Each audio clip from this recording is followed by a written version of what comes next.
Hello, everybody, and welcome back to the LAN Party Podcast. Hello, are we live? Yes, we're live. Okay, I just saw you click something else. No, I realized because that was your mic because I now have to unmute everybody's mic pre-stream individually. Well, hello. Today's Tuesday.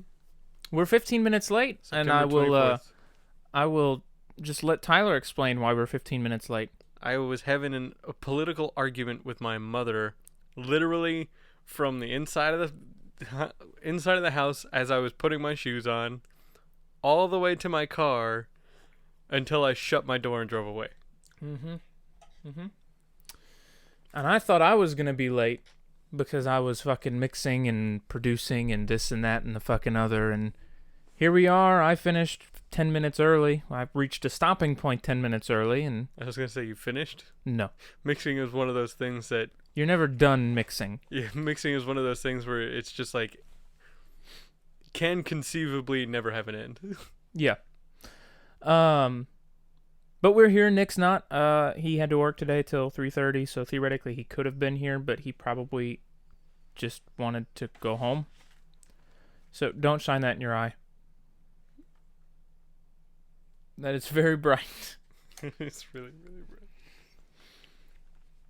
It has been quite the adventurous week. We've seen, since last Tuesday, the return of old Jackboot Jag and Madame Oranges. Glad to have them back, for sure. Tonight we resume our Sea of Thieves role-playing campaign. RPG. Are you guys ready to RPG? I'm really disappointed, by the way, that the first probably 15 or 20 minutes of that stream last week was muted, because when Chance came on, like, it's just like you see a rowboat with two pirates ahead of you, and he's like, I signal the crew in the universal signal with my lantern to indicate friendly. On, off, on, off, on, off.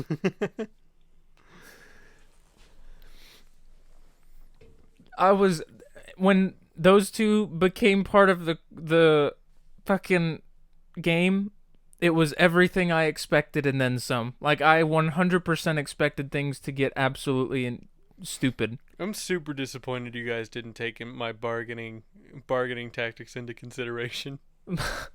Look, there are people we don't want to piss off, and the people that are the people we sell our stuff to are one of those people. I'm just saying, they either sell it or more bad shit happens, and then they can be pissed off or not, but I mean, they can have their lives or not. Volcanoes erupting and a flaming molten rock lands next to the ship, and all Oranges can think to say is El Souffle. El Souffle. El Souffle. No, I don't think that's a souffle. What do you think, Nate? Are you happy about that situation? I must say, I think I ended the stream about 20 minutes too early. I should have kept going into Human Fall Flat because Nate was on a pretty steep downward slope. Yeah, I heard. Nick told me about it. What are you talking about? I kind of figured it would be. Do you need help? No, I'm sure? just trying to be quiet while I open it. It just looked like you were having a lot of trouble.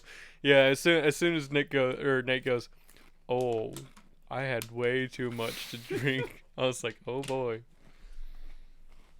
From what Nick said, that was the start. Yeah, it was. You started drinking what? Half hour in towards the end of the pod or the end of the stream? 45 minutes. I think I started. Maybe? I don't know. And we played Human Fall Flat. I need more alcohol. Played. And I'll explain why I'm using air quotes for those of you that can't see the stream in a moment. You just kind of dicked around? No, worse than that. But Nate got a little more tipsy as the end of the campaign night came to a close. And then we got out of the campaign and we started talking. We're like, dude, how much have you had to drink? And he's like, When I started, the bottle was almost full, and now it's a little over half. It's a little over half. It reminds me. And then you hear him pour more as he finishes that, and it was a glass. It's not a lowball rocks glass. It is a full 20-ounce glass. He's just like, Jesus. Jesus.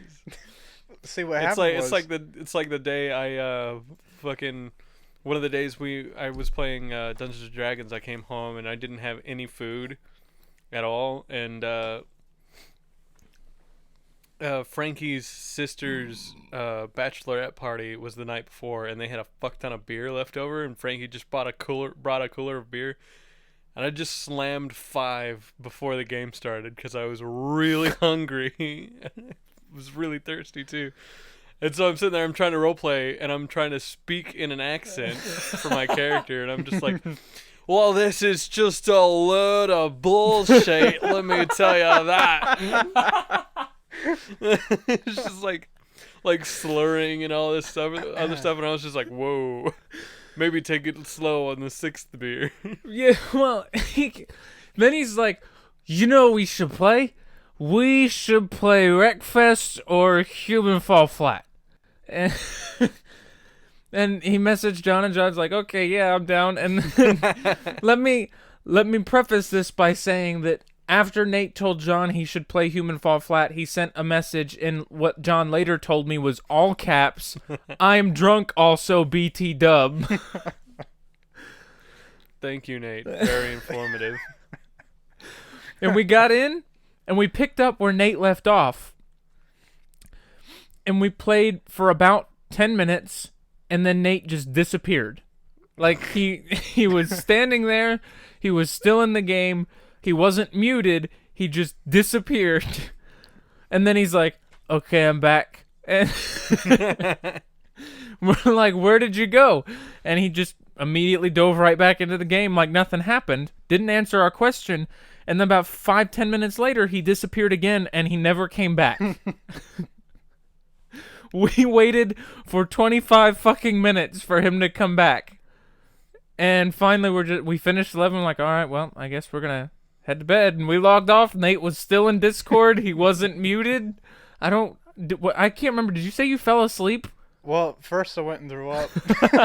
And then I fell asleep.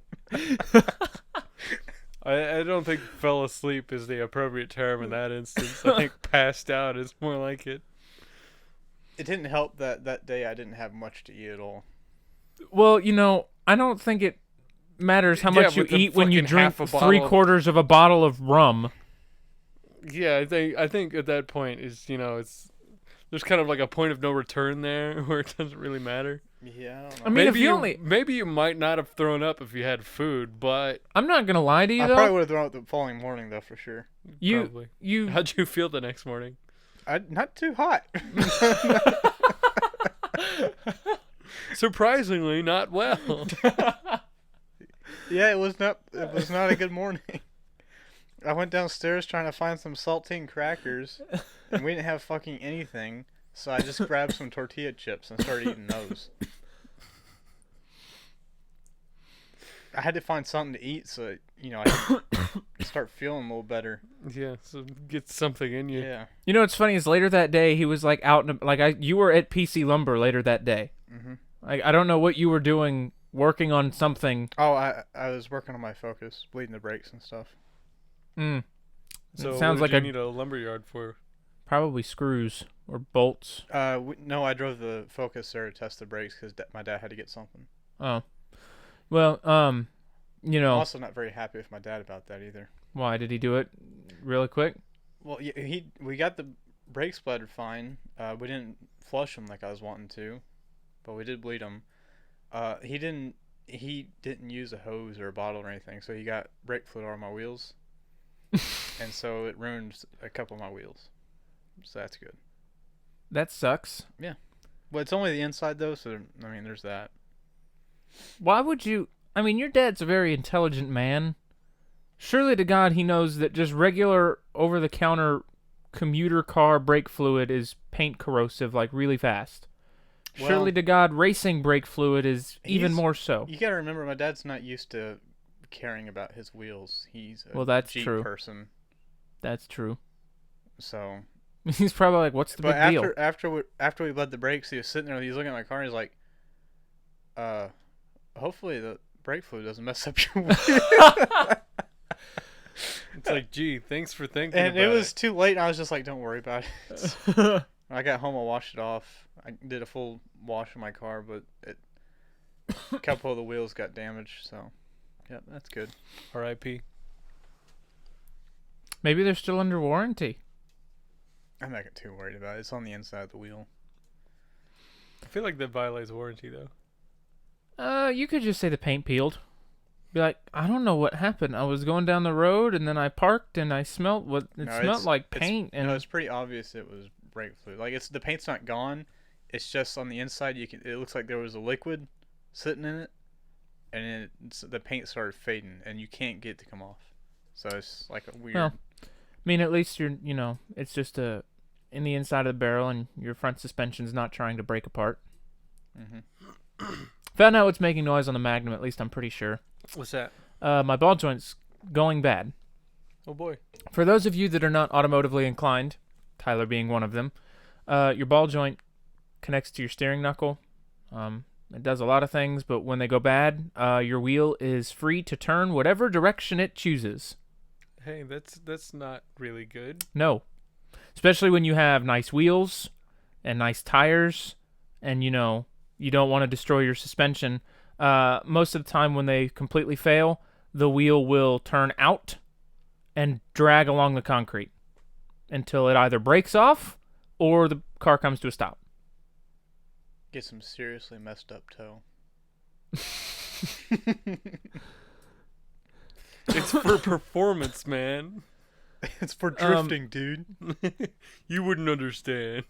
And the problem is you have to disassemble the whole driver's side front suspension to replace it. You have to take you don't have to, not all of it, but you have to take the wheel off. You have to take the brake rotors off. You have to take the brake calipers.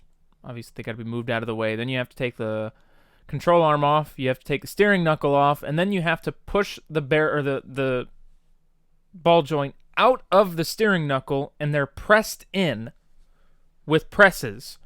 So you have to. No, it's pressed into the bottom suspension arm. In the picture or in the video that I saw, it looked like he was holding the steering knuckle. Usually, it might be different. Most cars I've seen, it's pressed into the suspension arm, and then it's attached to the knuckle by a nut. That said, though, bolt. I would like to defend myself by saying the video that I watched on replacing a ball joint, I only did it in a pinch situation because I wanted to see how quick it would be of a fix. And I started the video, and I'm like, oh, it's a 2-minute long video. It may not be that bad. Well, the suspension was already disassembled. He was recording it on his phone in like 140p. And the parts were just laying on the ground. So, there is that. Yeah, I hope it's not pressed into the knuckle, because that would be a pain in the ass.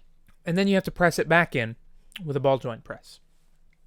So, that's lovely. And I don't know how to do any of that. And I know the shop that I dropped my car off to have the dipstick pulled out can do it, but they're also the ones that torqued my wheels to 8 million foot-pounds of torque. And since you have to take the wheel off to fix that...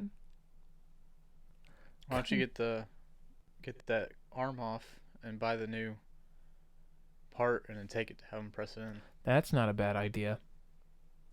That's thinking with your head. Might be cheap too.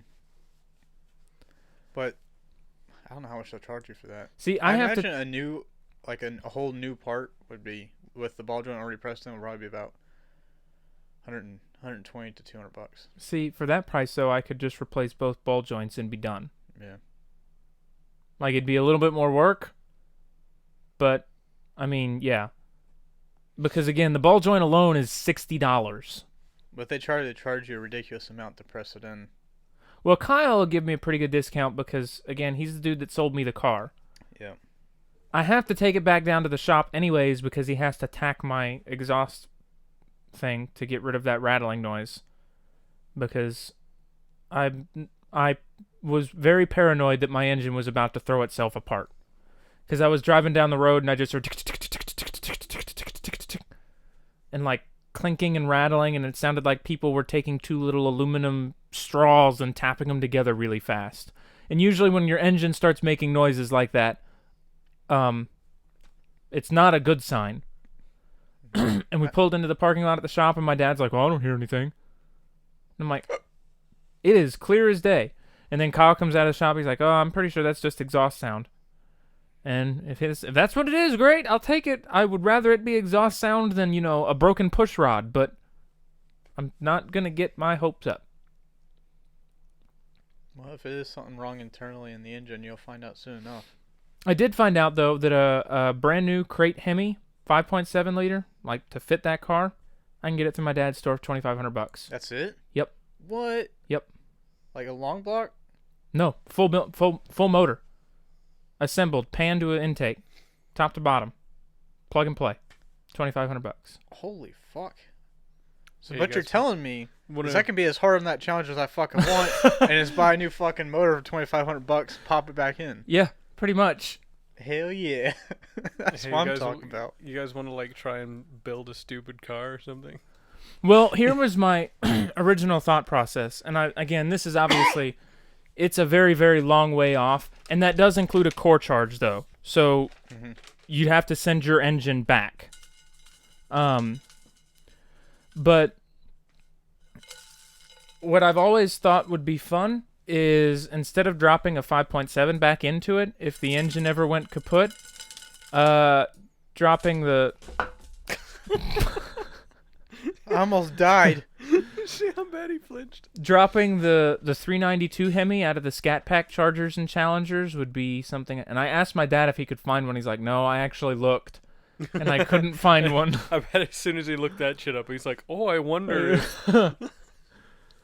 Knowing your dad, he probably did that. And he's like, oh, shit, nice. What about... I mean, $2,500, that's a 0 mile. That is a brand new engine. Yeah, that's dirt cheap. Brand new. Brand new Focus engine is $4,000. So now, that said, he's getting a discount on it through Advance. Like the shelf price on their website is like $3,800. But $2,500 through my dad for the 5.7. He couldn't find the SRT8 engine because he said he also looked for that. But they didn't make an SRT8 in 2005 either, so that might be why he couldn't find it. You're seeing the price on racing motors? If I recall, they're not that expensive usually, but because they're not street legal. The a racing turbocharged 4-cylinder motor is usually about $40,000. Oh, well, maybe I was thinking of something else. I mean, cheap. I was probably thinking cheap of like compared to cars. I was probably thinking of like a 350 racing motor, like a Chevy 350 carbureted engine. Built 4. I don't know about eight cylinders. Like built 4 cylinders though, you have to do a lot of work to. But I also thought it'd be fun if I ever got a crate motor to take the one that's in the Magnum out and fucking build the shit out of it.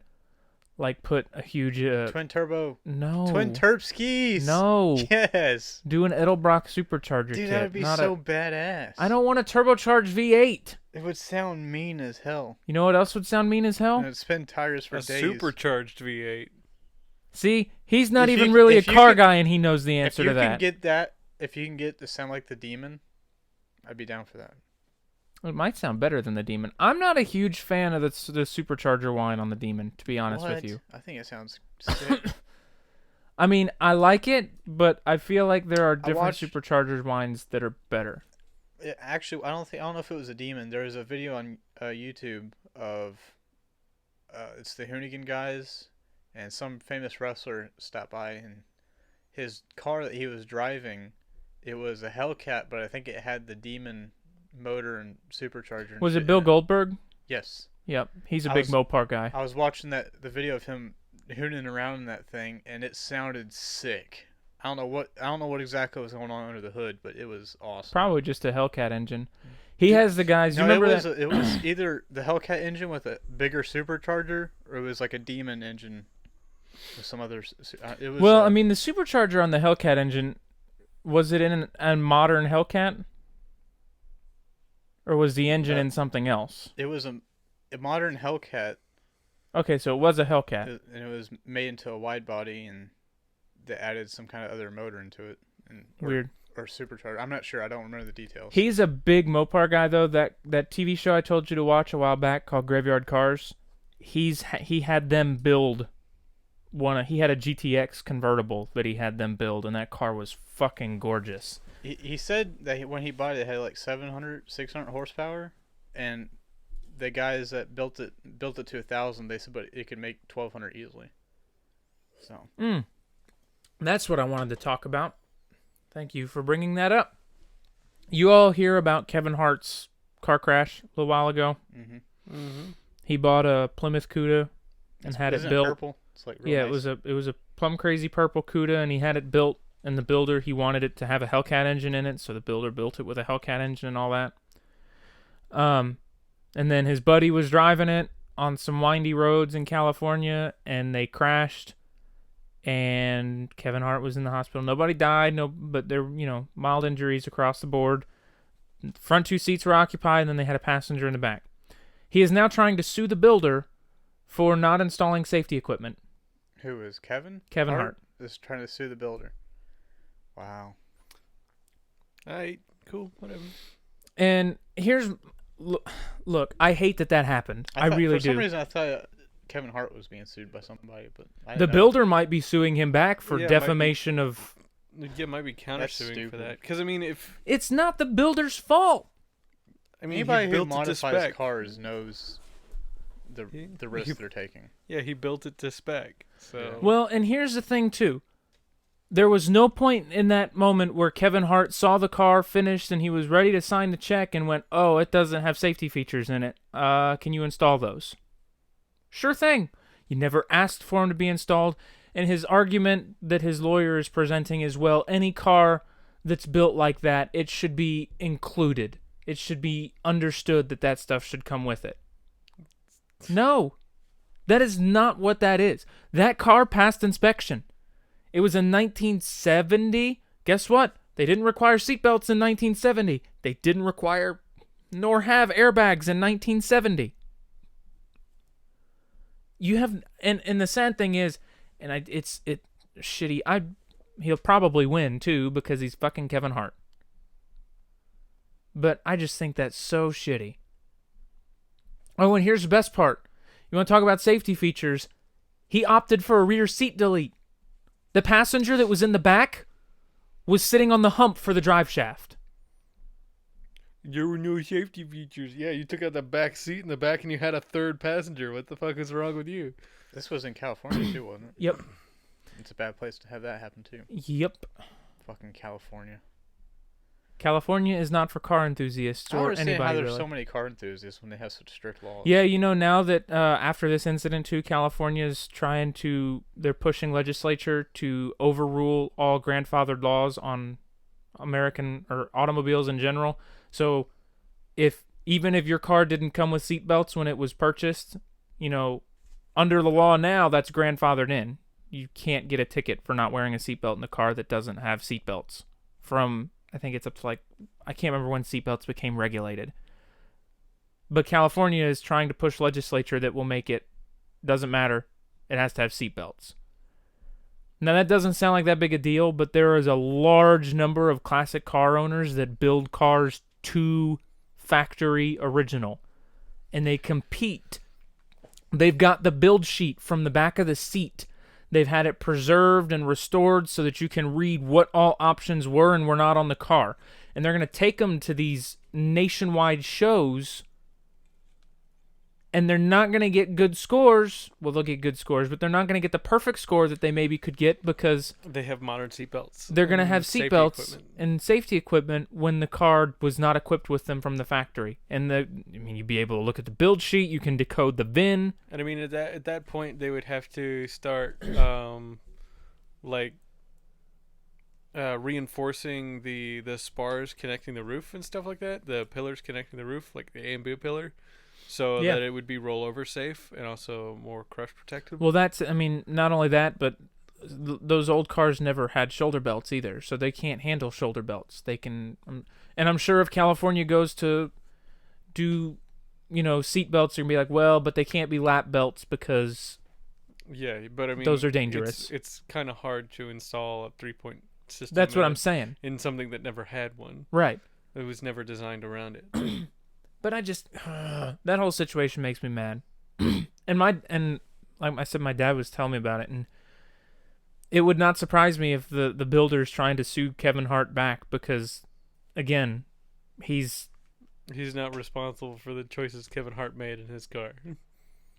That's like buying a plane and then taking off at Clarksville Regional Airport and crashing it and then suing the plane manufacturer because you didn't know how to fly a plane. Or suing them because they didn't put gas in it. It's not their responsibility to put gas in the car. I mean, you can't. It's not in the plane. Yeah, he did what you asked him to do. You think he would have put airbags in it if you asked? Yeah, he would have. He would have found a way. You wanted seatbelts? You should have asked. Coulda, shoulda, woulda. But I'm gonna have to follow that story because while I'm sure Kevin Hart will win, I kind of hope he doesn't. I hope he gets laughed out of court. Because I'm sorry, that's just look. I get he's upset, lost his car. It was an expensive car. It was a nice car. He got injured, but everybody's fine. Just be grateful that you're not dead. And I realize that it could have been worse, and maybe if you want modern safety equipment, maybe pick a modern car to fuck around in. Yeah, maybe you should get a Tesla. Or, here's a genius idea. First off, don't give your keys to your buddy because he wasn't even the one driving. Second off, if you do give your keys to your buddy, don't let him drive like a fucking idiot on curvy, windy roads with major drop-offs on the side. And how much horsepower did the car have? Probably the factory 707 or maybe 717 now. I don't know. I wonder if his buddy had any experience driving a car that fast. Probably not. Yeah. Driving a car with that much recipe power. for disaster. And I still stand by that. And that's why when the Hellcat... it probably doesn't have ABS or traction control or any of that. No. That's just a disaster waiting to happen. Like, that's why when the Hellcat first came out, there were so many of them that wrapped around trees because people just like, well, I'm going to turn on my driving assist off because I'm a race car driver. And then stomp on the thing and slide around and slam into a tree. But I mean, with that guy, it was probably, he took a turn a little too sharp, so he overcorrected the other direction and started sliding. So he slams on the brakes and locks up his wheels and slides off. And I stand by the fact that anybody that owns the Hellcat engine, Dodge should either require or pay for you to go through a short school on how to handle that much horsepower. Do they do that, at all? I don't think they do, no. Ford does. They give you the option. Oh. Yeah, Ford I wanted to go, but it's all the way over from Utah. I'm saying that when you have 717 horsepower under your right foot, it should be a requirement to go through a short school session that Dodge will fund so that you can actually use it right. Because without killing yourself or other people. Right. Because then you end up with stupid shit like this. And the wrong people get blamed. Dodge is not responsible if you don't know how to drive the Hellcat. That's your fault. It kind of goes back to your ego is bigger when you're driving. Your ego might tell you that you can drive that like a race car, but you can't. And then you can kind of use the Top Gun quote where I can't remember what it is exactly. It's the quote's like, your ego's writing checks that your body can't cash or whatever. That's driving a Hellcat. If you're going to drive your Hellcat like an idiot, at least know how to drive it like an idiot. If not, then okay, good luck. Yeah, it's fucking stupid.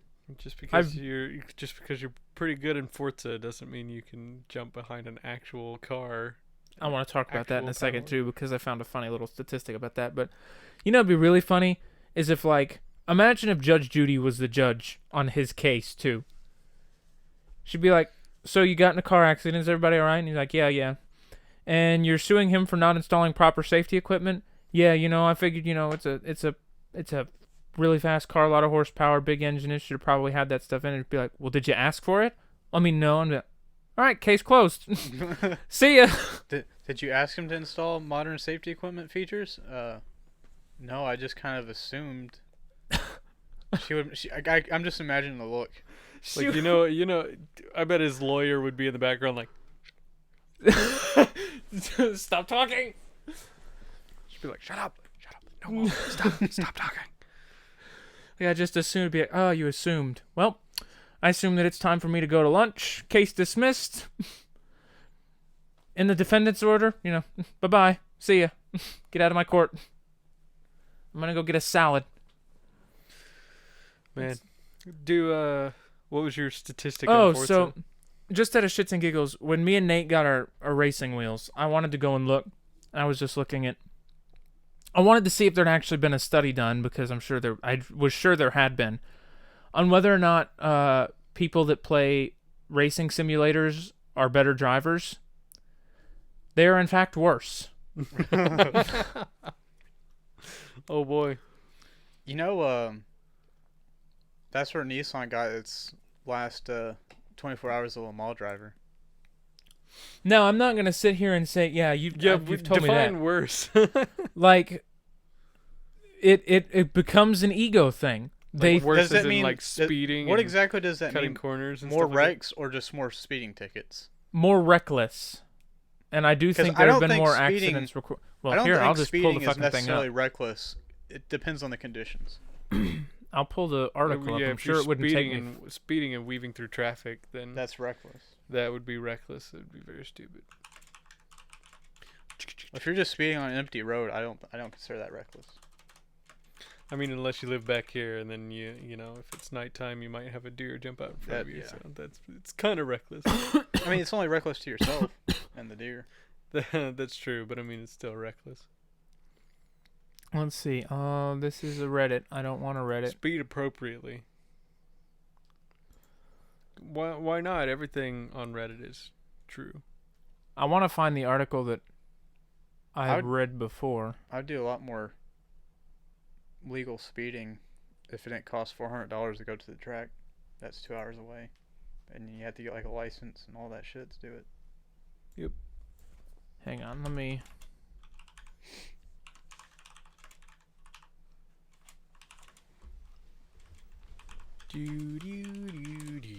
It was way back when we bought the wheel, so it's been a while.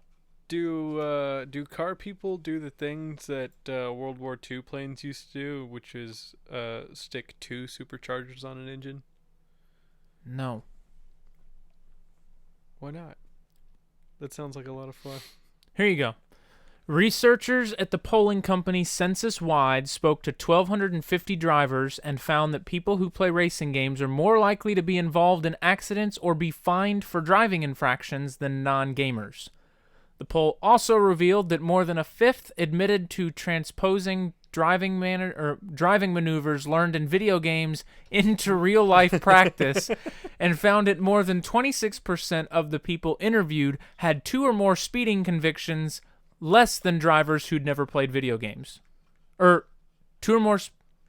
2 or more speeding infractions, which is less than, is probably what they meant. No, it's let's see. Found that more than 26% of people interviewed had 2 or more speeding infractions than drivers who hadn't played, video games. Additionally, gamers were found to have been involved in an accident 1.3 times more on average compared to the 0.6 times for non-gaming drivers. Now, I think it also needs to be taken into consideration. I say the majority, especially of younger car enthusiasts, almost all of them play racing games. Well, yeah, so I'm you're not comparing us crazy car enthusiasts to the normal person who drives a Prius. The poll was 1,250 people. I would imagine that was probably a pretty even balance between gamers and non-gamers. I mean, I don't doubt it at all. I do 100% believe that when you're good at a racing game, you're like, well, the game's like real life. I can go jump in my car and be good at driving. And then you try to do stuff in the game, or stuff in the game like in real life, and it doesn't work. Let's see how long I can keep this drift. There's a difference between driving a race car and driving your Honda Accord. Well, that's true too. Racing simulators such as Gran Turismo and Forza offer theoretical and conceptually applicable knowledge that can genuinely be applied to real-world driving, both on the track and on public roads. Like learning lines and stuff like that. For instance, it can teach one how a vehicle can behave at the limits of adhesions and teach the technicalities behind specific driving maneuvers and how to handle them in theory. Yeah, in theory. In practice, you know, you know how it is. You're never going to, learn how to play a guitar unless you play a guitar. So you're not going to learn how to race a car unless you race in a car and practice those techniques in real life. So just because you have the knowledge in your head does not mean you have the ability to transfer that to your hands and feet. Now, that said, they do acknowledge in this article these theoretical maneuvers, if applied in practice and properly and smartly executed, could be helpful. They can be crash courses on professional driving without actual crashes. And a 2010 study at the University of Rochester found that video games in general could potentially and often do improve reaction times. And I do believe that's true. Yeah. Yeah. Especially if anybody has played any like fast twitch games like Call of Duty or Battlefield even, or racing games. Racing games even, you need pretty good reaction time for Wreckfest. Well, I mean, Forza, whenever you're just that's true. When you're just like, okay, I want to drive some Indy cars, and now I'm going 200 miles an hour, and there's a wreck in front of me. You want to know what's terrifying about Indy cars? Do it on this thing. Yeah, I was gonna say. You're just sitting there because it's force feedback. So you're sitting there going on the track, and it's doing this, and then you just barely turn, and the car. I mean, it doesn't take much. So if you turn too far, whoop, it's just 360. Yeah, but I mean, it's just like it's super quick reaction time. Oh yeah, you gotta think. Okay, I'm going 200 miles an hour, and now 100 feet in front of me, someone just wrecked. I have about 0.3 seconds. 0.3 seconds before I fucking get there. What am I gonna do about it? Yeah, and I do think that's one of the things where driving with a wheel could potentially be helpful, because again, in practice, you know how to handle it. But I mean, when you're thinking about, again, 200 miles an hour with this wheel in Forza is terrifying. If there's an accident in front of you, you're more likely to run into the car than successfully maneuver around it with a wheel, because what's going to happen is if you're actually playing with sim steering, you're going to turn real sharp to move out of the way. Freak out, overcorrect, and slide into it or something, or create another wreck. And what they have the thing called sim twitch. It's what it's widely known as, and it is the physics of when you turn really fast and try to straighten out. What you'll end up doing is the car will swerve back and forth until it just fishtails out of control. Yeah. That is what they call sim twitch. I'm sure Nate has experienced this. I've experienced this. It's really easy to experience, and it's probably most prevalent if you're playing on simulation steering with a controller.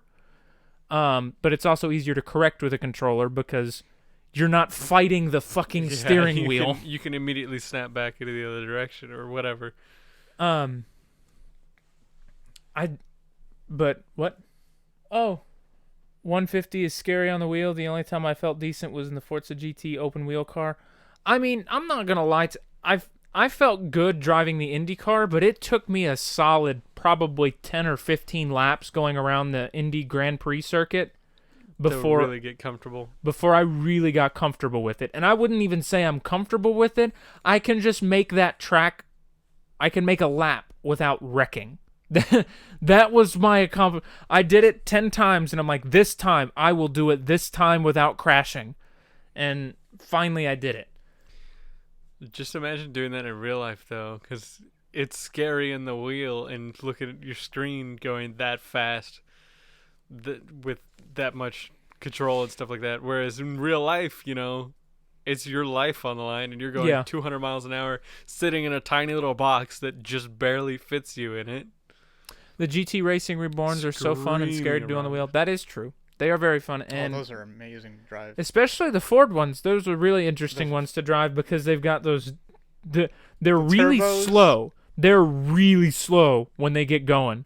But you can hear, and it's usually right around 6,000 RPMs. The turbos kick in, and you just hear the tires go, boop, and you just take off. They got really bad turbo lag. Yeah. And once it kicks in, like, you have to throttle control because you'll lose traction. That's how aggressive the turbos are. Yeah, I drove one. It's pretty funny. It's really strange to understand how to control it.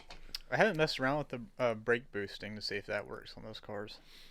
Brake boosting. It's where you're using the gas and the brake to build up boost. So you're full RPM even when you don't need to be, so you keep your boost up. Interesting. A lot of Focus people do that. IRL versus game, the other senses you get to judge with. That's true. That's definitely true. Also, speaking of braking things that you haven't tried yet, you have yet to do your brake mod on your fucking wheel setup, haven't you? No, I haven't done that yet. You need to do that. No, I'll get around to it. It's kind of nice though because I can like slam the brake down without it being fully applied. But you always complain that your brake pedals walk away from you. What do you mean?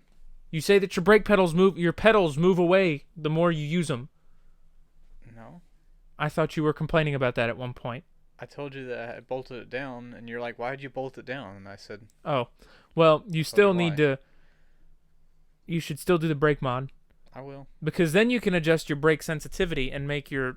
See, John is right. It is a world of a difference. I noticed. I can't find my 10 millimeter ratcheting wrench to get under there to. You don't need it. Oh, yeah, because you bolted it down. And I don't know where. I don't want to use a regular wrench because it'll take forever. Then use a ratchet. It won't fit under there. Use a low profile ratchet. It won't fit. Little it's just big enough for me to get my hand under the desk. Well, fucking throw everything off the desk and tip it over and then take it off. I don't want to do that. I'll find that ratcheting wrench or I'll buy a new one. Get a jack. Just bring your floor jack into your bedroom and jack up your desk. I don't know if that'll work, but I think the shop crane will work. But I mean, yeah, it's silly because when you used the brake before, not only did you have a bunch of like fucking resistance on the brake pedal, but if you looked at your like braking statistics, like your percentage, you could mash the pedal down, as like throw all of your weight on it, and you'd only get 60% out of it. It was like 67, I think, was the most you could get. Yeah. It's kind of annoying. It's so dumb. Speaking of driving wheels and stuff, I've been messing around in Horizon on trying to learn how to drift with the wheel. I meant to jump back into Horizon. Nat wants to play it again. I'm starting to get there, but it really would help if I had e-brake and an H shifter. That's my only complaint with this, is when you've got the wheel turned like 180 degrees and you have to move one hand back over and you're continuing to do anything with it. And then you have to shift. And then you have to shift and you end, with paddles, you're not even looking at your wheel, you're watching the race. You know, it's mostly in Wreckfest when you spin out a bunch. But you go to shift down and you shift up and you're like, what? And then you shift up and you shift down and then you look at your wheel and I'm like, oh, I'm fucking upside down, and you let go and it goes woo woo woo and then it's straight.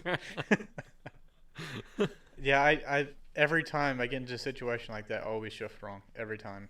Yep. I can't stand it.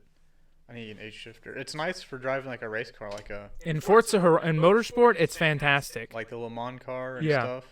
But whenever you're doing, it's worse when it comes to drifting. When you're drifting, it's almost impossible. You just can't do it. When you're rotating the wheel more than, I would say, probably 120 degrees, then it's like if you're going farther than this, it gets to be confusing because then your hands get changed around on the wheel and you're lost. Mm-hmm.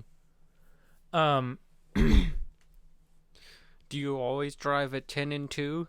Do you do the shuffle turn? No. I do. I will say. Or do you drive at 9 and 3 and you go hand over hand? I don't know how No. I mean, I drive. I usually at about 90 degrees, I leave my hand there and then I let it slowly turn back in. But I mean, when you're racing, you can't treat it like a car and just let go of the wheel. Like you have to ease it back because if you let go, that's when sim twitch happens. Also, whenever you're going that fast, the wheel is shaking. Yeah. And the scary thing is, the apex becomes a nightmare on a racing wheel.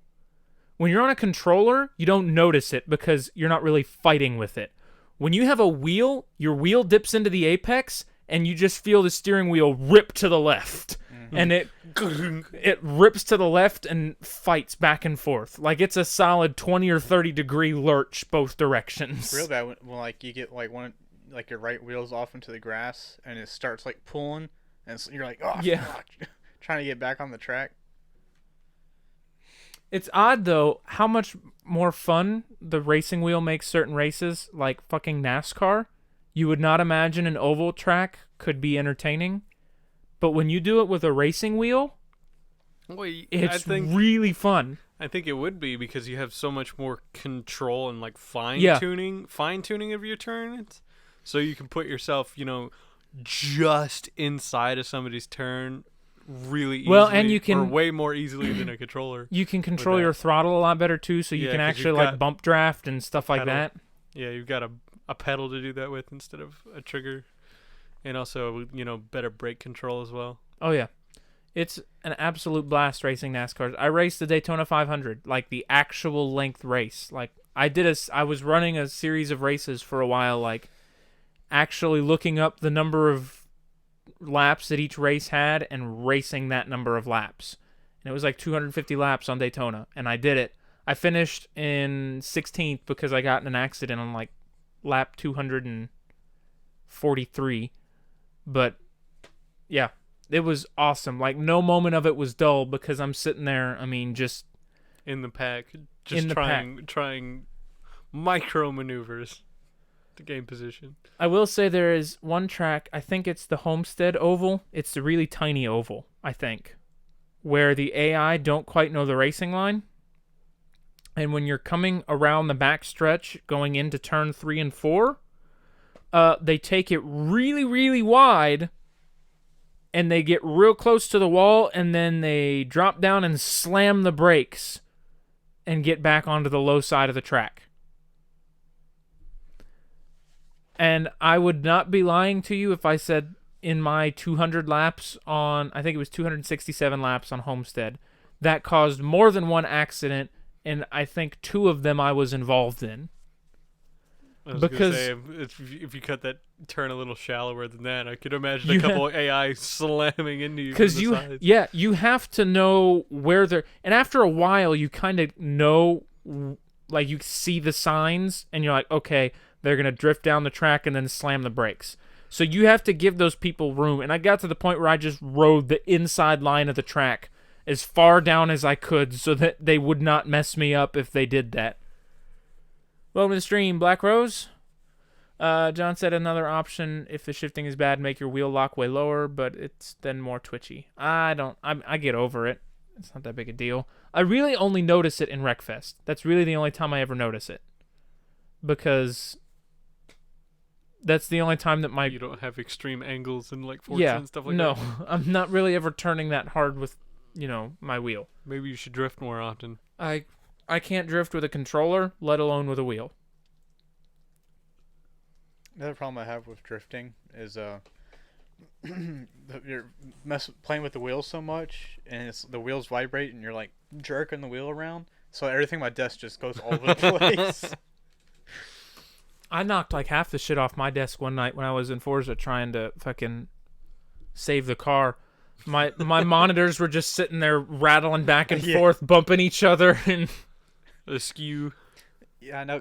I got like all of my like important paperwork from like work and tax stuff. And I just set it on my desk because then I know where it's at like all the time because I'm always there. So I just set all my important shit right there.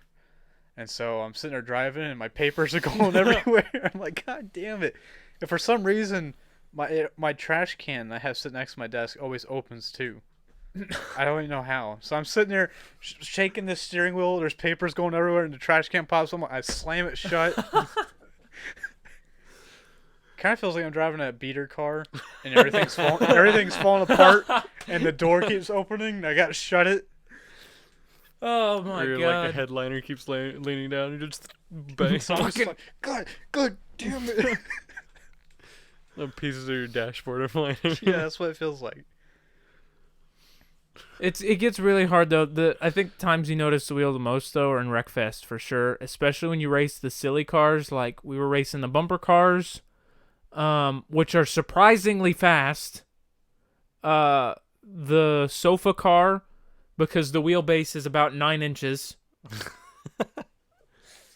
And what else? There's one more that I noticed. Oh, the lawnmower is not all that twitchy. No. But it's the silly stuff because the turning on the sofa car is already bad because it has a 9-inch wheelbase. But when you have the wheel and you try to turn hard, you just lose it. The good thing about the motor is it's scaled down. It's also slow as shit. And it's also slow as shit. I mean, it's a lawnmower. Nice, John. John said he got all of his stuff back. Or he said he had all the cars. Oh, nice. I don't know what that means. Good All of job. them unlocked. Did you have fun in Human Fall Flat last night, John? That wasn't last night. The other night? That was a week ago. Last week? Tuesday? Last week. Yes, that would have been a week ago today. Correct. Yes, it was a Tuesday. Listen, I've slept since then. The funny thing is, though, I don't know if I had it on stream when Nate finally got the sofa car and was customizing it, and all of a sudden he just started laughing hysterically. And Wreckfest is very good at making silly-looking things to put on cars or silly sayings to put on cars. Was it on the back or was it on the side?